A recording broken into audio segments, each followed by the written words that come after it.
In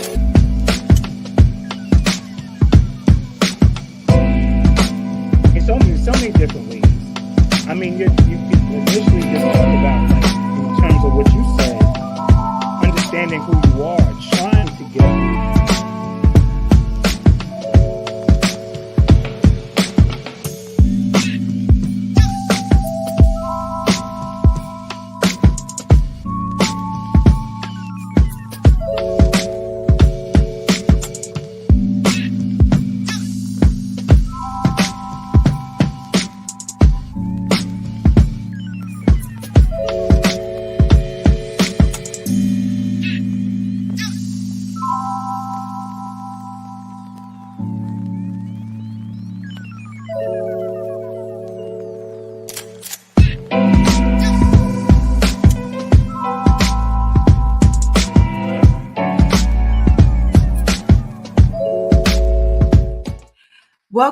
Welcome. It's Social Work Sunday Tea. It's a great day to be alive and well. Welcome back. I've been gone for a minute. However, it's a great day, and we are going to get started. Make sure you like, subscribe, share to your social media platforms. We have a great day. We have a great podcast, as I will say. We're celebrating Breast Cancer Awareness Month, where this is the topic for today. I am a survivor, and I am sitting here with a survivor, and she would introduce herself, and everybody would, get to know who she is. She is an amazing woman. Y'all give it up for Miss Theresa. Thank you so much for coming on the show. I appreciate you for having me. Yes. I'm Theresa Metcalfe, aka the Pink Phoenix. And like you told everyone, I am a survivor. I'm actually a 2-time breast cancer survivor. Yes. So that's what I'm here to talk about today. Yes. Thank you so much for getting on the podcast to tell your story, and it is amazing. Tell us about yourself. Tell us, as far as, because it is breast cancer awareness, you have a book, right? I don't want to dive so quickly in the book, but it's amazing. She tells her story, everything that she has, experience and, things. Y'all got to get the book for one. But tell us about, your journey. What is the Pink Phoenix? What does that mean? So if you know the definition of a phoenix, it's someone who's rising from the ashes. Yeah. So, and of course, the color pink, it doesn't just represent breast cancer, but it represents my favorite color, always has been. Okay. And so when I first thought about who I was after going through what I'd been through, that is the title that I came up with, the Pink Phoenix, because no matter what was thrown at me, I just kept rising. Yeah. And Pink Phoenix. Yes. Yeah. I love it, because you know what? Somebody on the podcast that's listening, they probably need to rise, right? By hearing your story. Yeah. And so navigate us through your journey of, because in the book, you were diagnosed with breast cancer at the age of 27. Tell us, what was going on around that time? What was going on? Woo, okay. So without giving it all away, don't give it all away, because they got to get the book. But it was a lot going on. I was 27, working, going to school, family, 5-year-old, helping out my mother and stepfather in their business. It was a busy time in my life. Okay. And I mean, in your 20s, that's what you do, You do. You know, you living life, you getting yourself established, you having fun, you going out, maybe a couple drinks. Yeah. But, and I mean, I was just living life. Yeah. Going to work, going to school, taking care of my family. And, then I got the biggest surprise of my life. With the diagnosis of stage 2 breast cancer. Yeah. And so, and I know people get confused about the stages. The stage just simply means the size of the mass. Okay.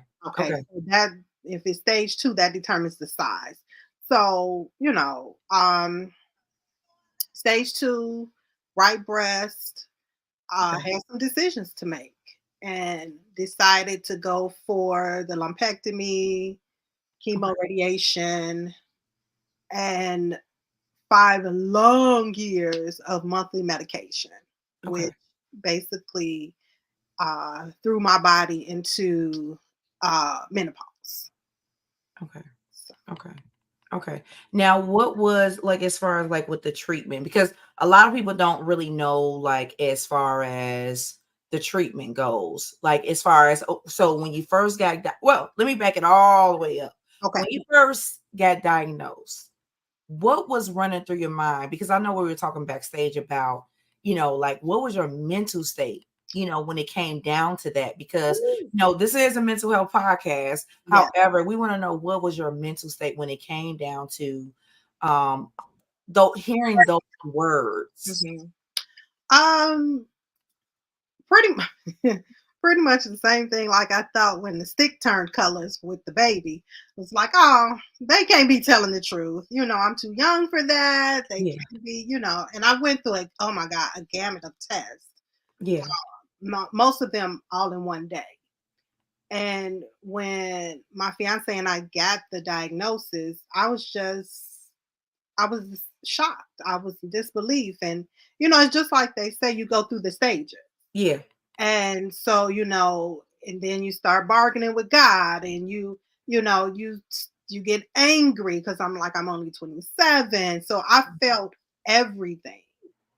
yeah, Sometimes all in one day. But it, mhm. it was really difficult until I just I don't know, like I guess like a calm comes over you and it's Okay, like, okay, this is what you've been hit with. This is what you need to do. yeah, So then I started approaching it a different way. okay, I started looking at it not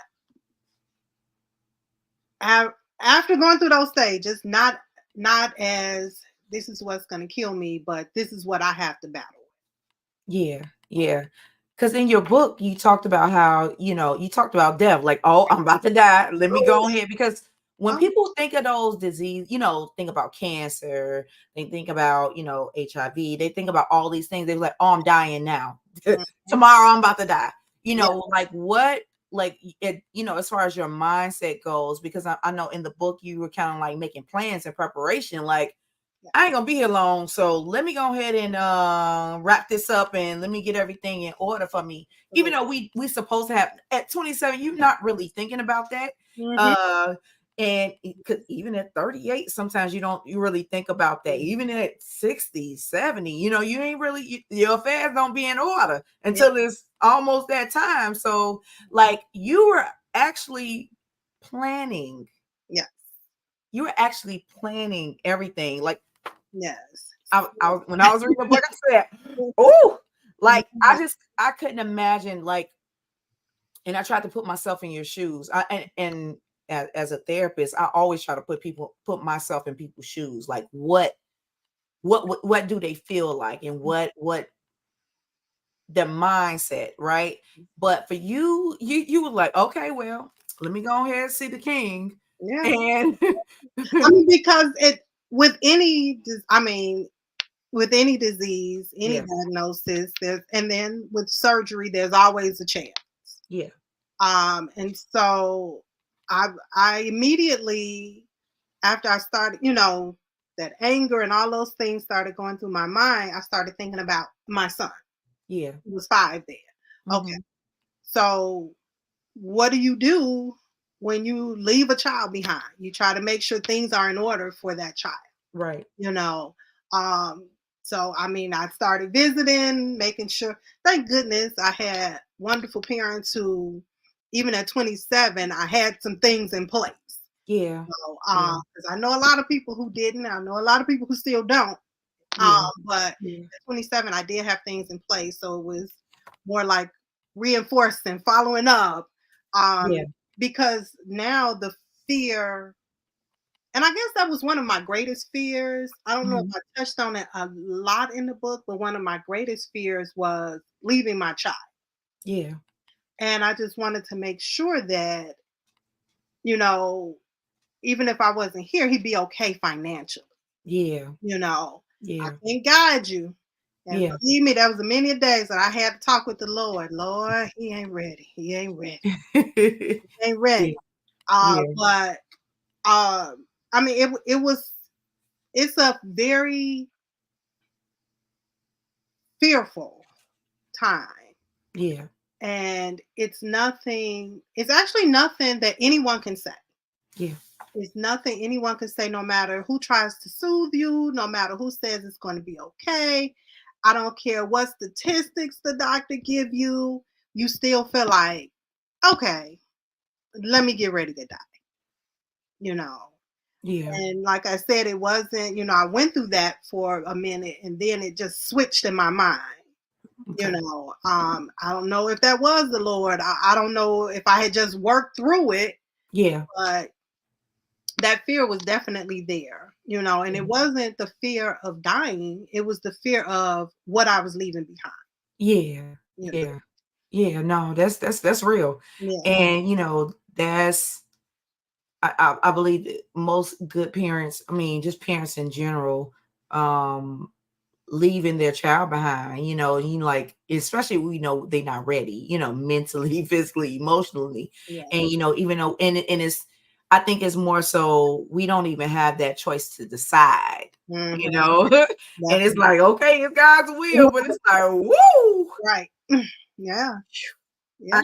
I don't know. Like I don't know how I can internalize that, but I'm grateful that you had a shift, and also you had a 18, and then you talked Woo! about that in the book. I did. Yes. My The 18. yes. Now, what is a 18? What is your 18? A little bit. My 18, my number one people, no matter what.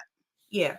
No matter Yeah. what. Those Yeah. are the people who were there for the doctor's visits. Those were the people that were there at the hospital.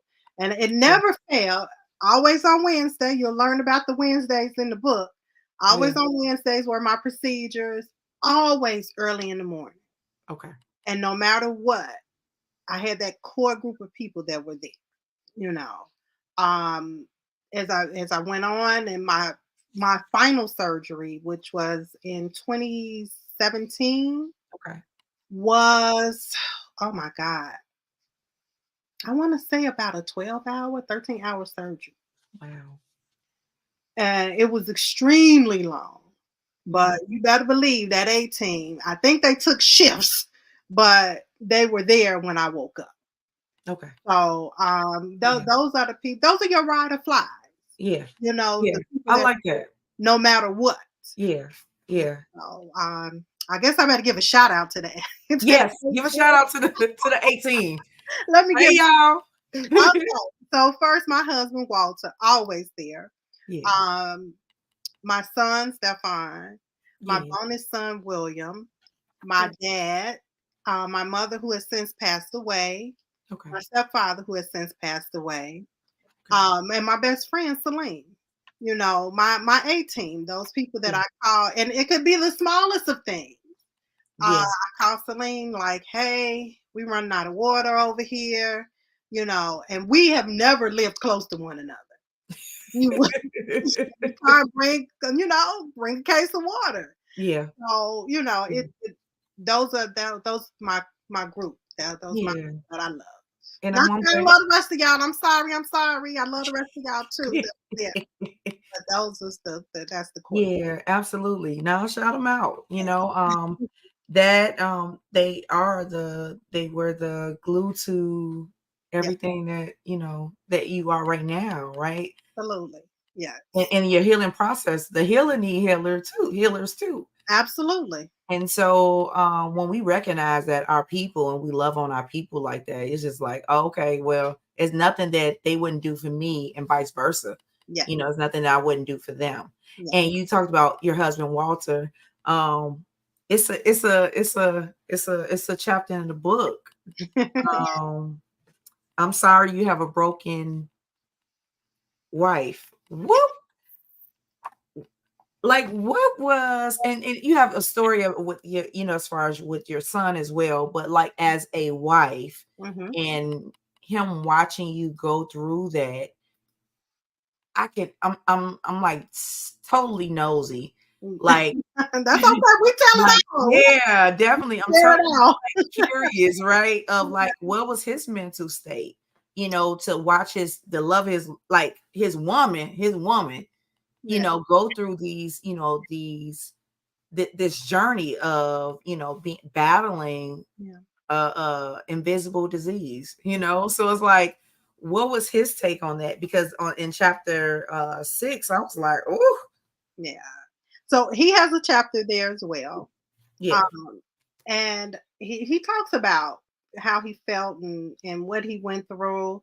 It was the fear, like, most husbands. I'm not going to say all, because I've talked to some women whose husbands just can't got say, I'm out. mm-hmm. They don't Mm-hmm. even attempt Yeah, to stand by their yeah, man. But he jumped right in, both feet, yeah. and did what he had to do, which included some things that he had never done before. Let me tell you, he never done the laundry until then. Uh, so, but he was afraid. Of Mm-hmm. course, didn't let me see it. Yeah, Uh, yeah.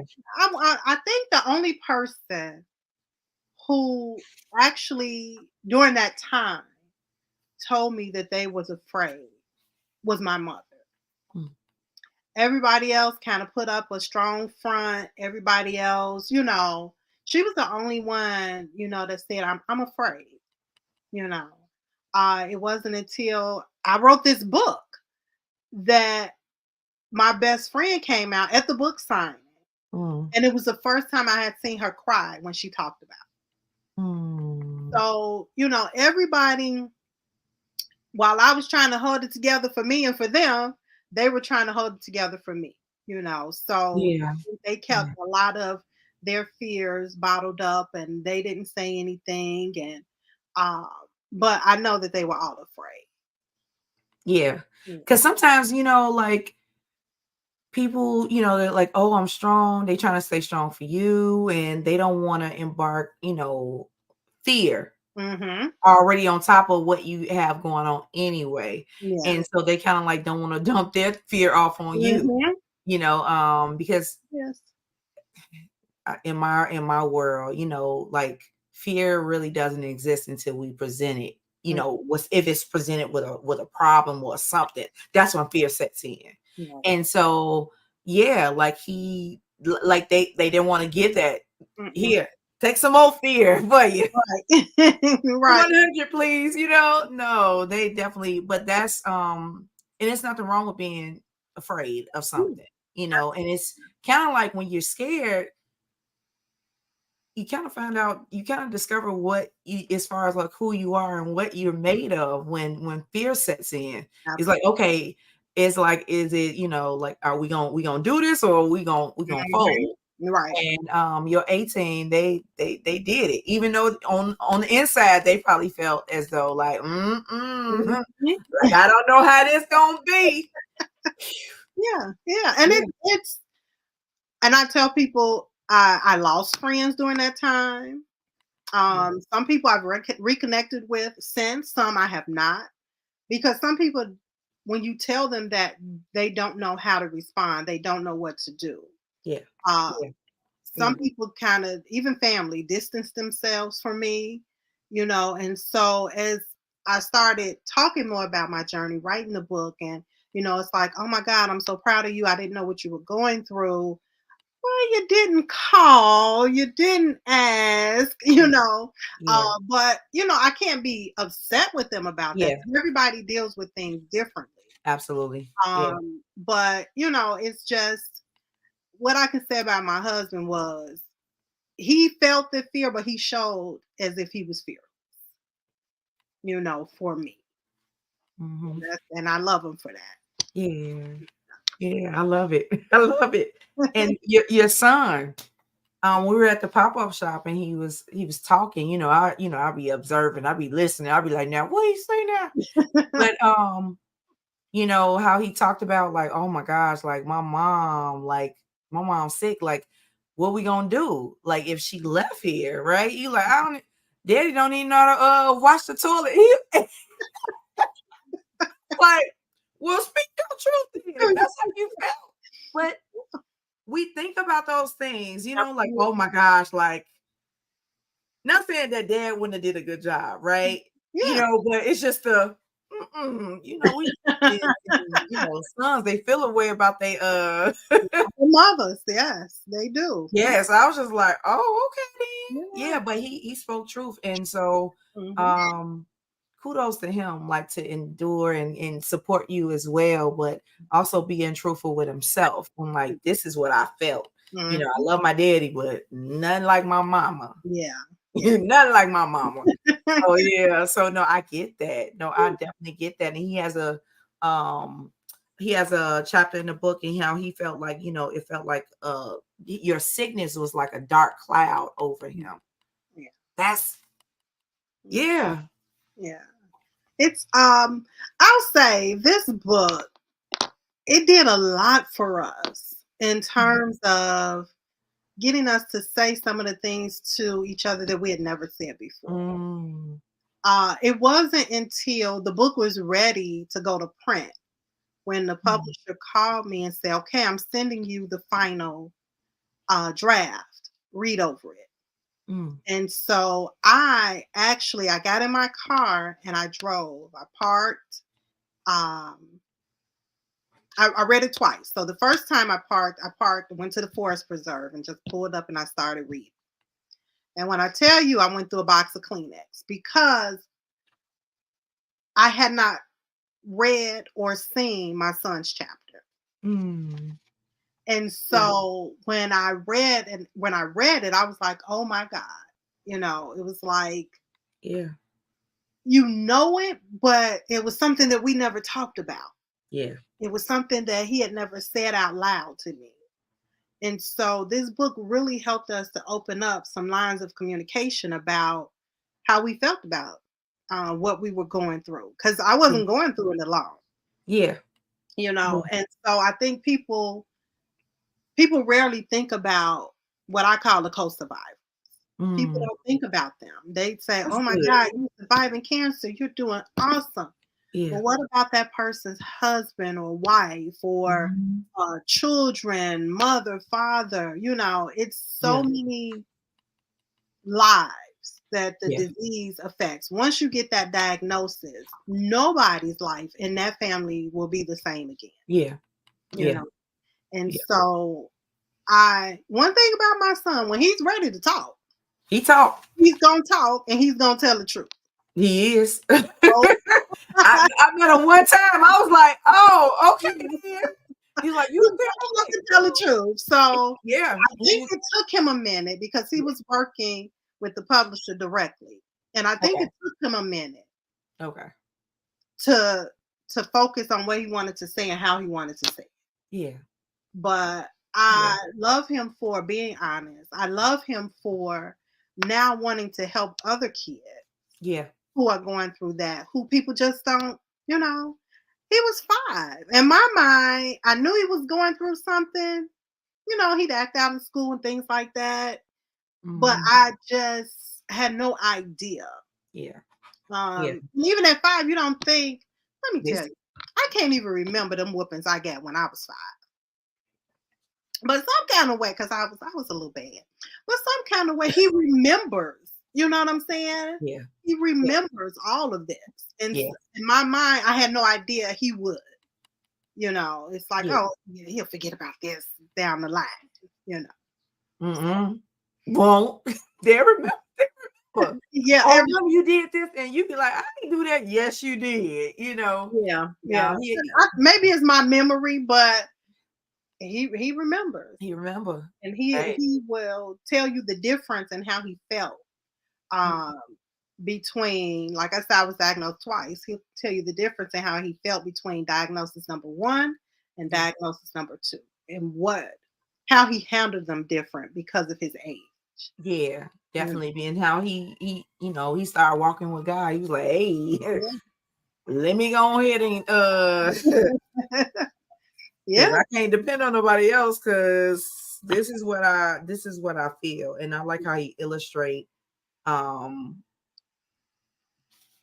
that in the book. And Mhm. so when you were diagnosed the second time, um, what did you feel? How did you feel in that moment when they was like, "Hey," So it's always a chance when you're diagnosed young.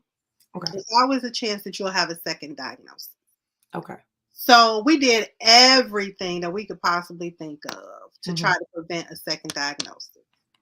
But it's always ding, ding, ding, ding, ding when they tell you, come back, okay, you know, okay, or, oh, you know, we're going to send you for another test. okay, So when I heard that, I'm like, okay. But then in my mind, I'm like, oh, I've been good 10 years. I think I'll be okay. Yeah, my booby had another idea. And okay, so at the time I was what, 39? okay, I hadn't even hit 40 yet.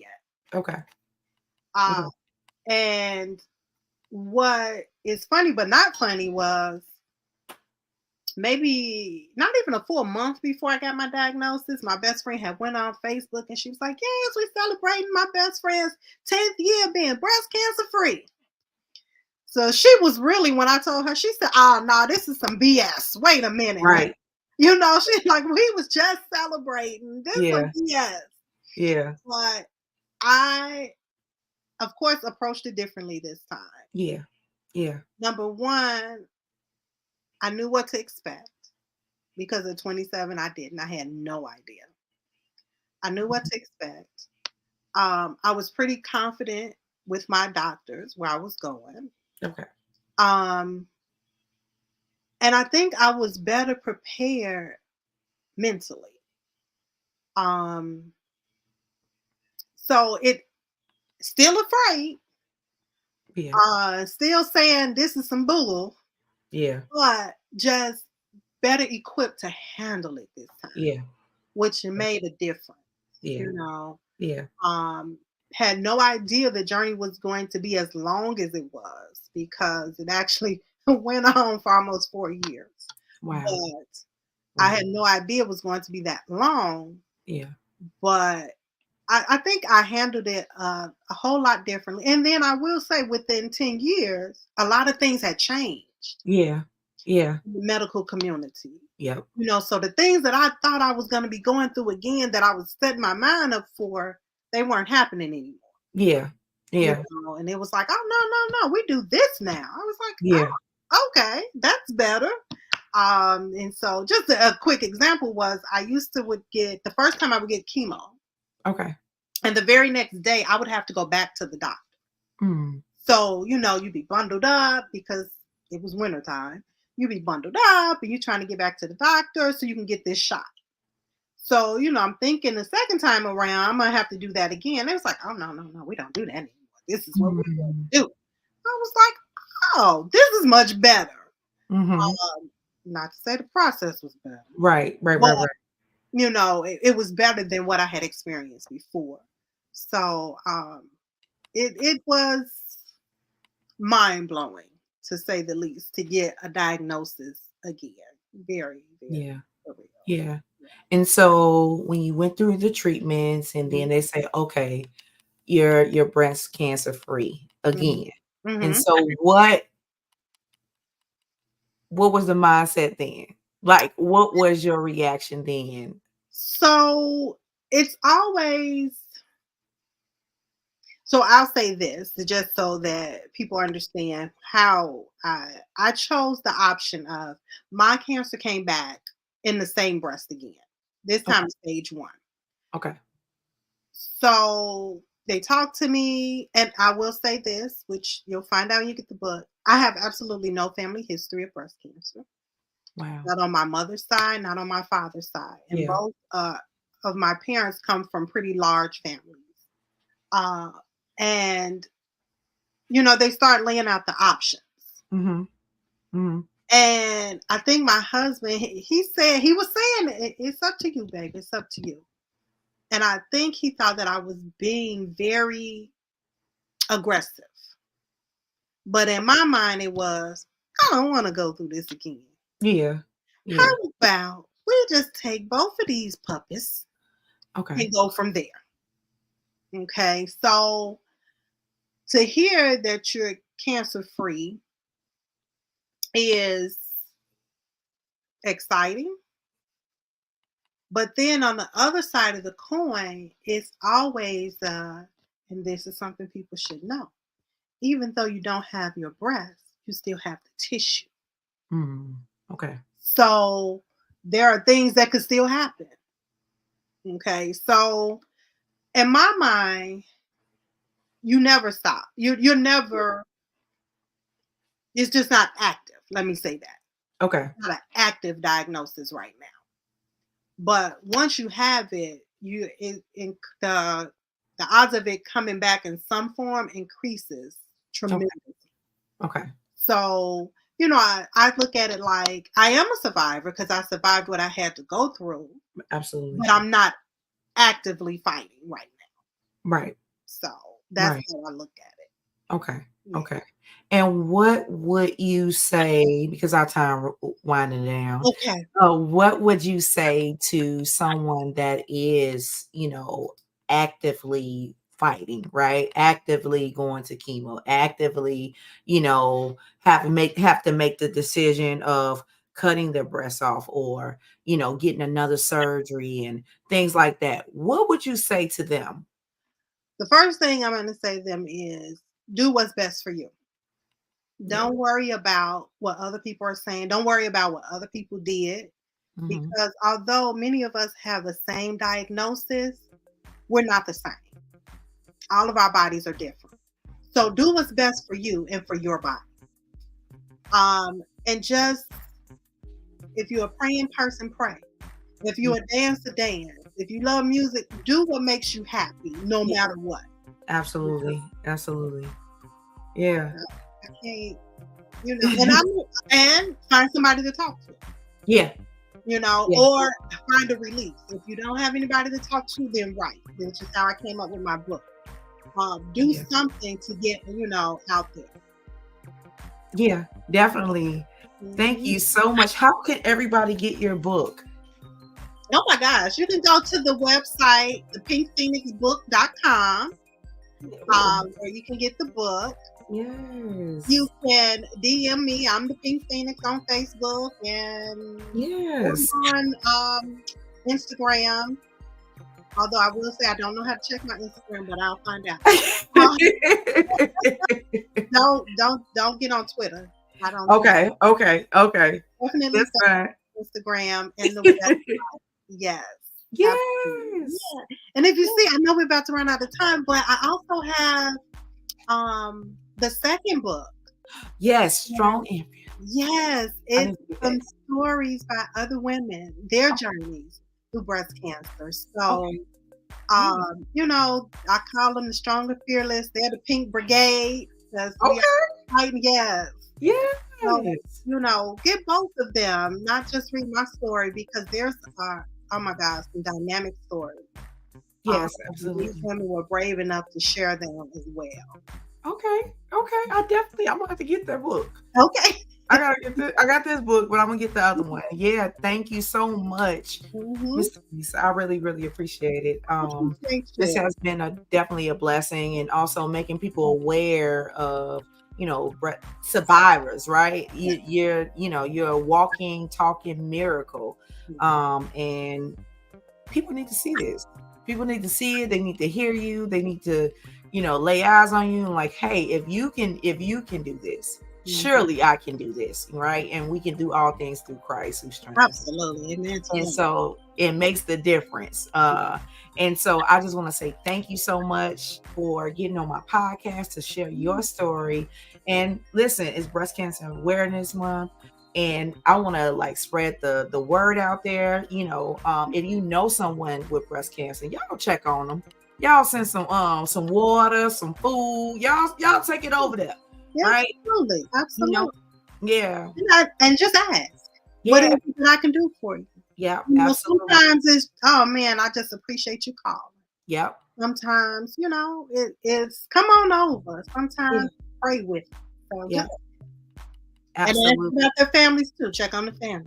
Absolutely. Yes. Check on the family as well. Like, because it's all one big village, right? And they're all survivors. Everybody in the family that's dealing, that's connected to someone that is, going through this disease process.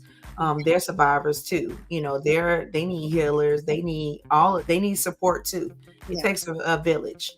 And so I just want to say thank you, Theresa, for getting on here, the Pink Phoenix. Thank you. Yes, we would definitely stay connected. Yeah. Yeah, tremendously. And I'll run again. Thank you so much. Thank you. I appreciate you. Thank you for having me. No problem. Until next time, I'll see you guys next week on Social Work Sunday Tea. Bye.